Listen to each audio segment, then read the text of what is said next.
בדרכים השבוע נהרגו 12 בני אדם ו18 נפצעו קשה. מתחילת השנה נהרגו בדרכים 331 נוסעים והולכי רגל. אנשים באדום נולד כצורך של משפחות שכולות בתאונת דרכים שבחרו ללכת לקרב נגד ההרס בדרכים.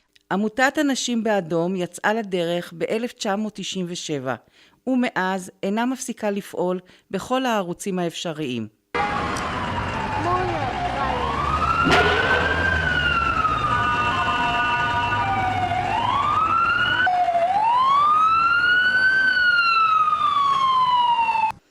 אחת ממטרות העמותה, איך להפוך את הכבישים לבטוחים יותר, וחשוב לרתום גם את הילדים לזה.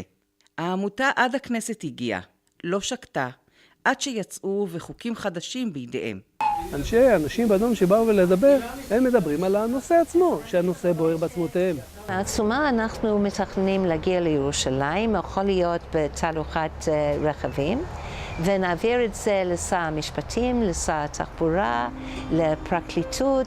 אנשים באדום נלחמים בעבריינים סדרתיים המסתובבים ברחובות.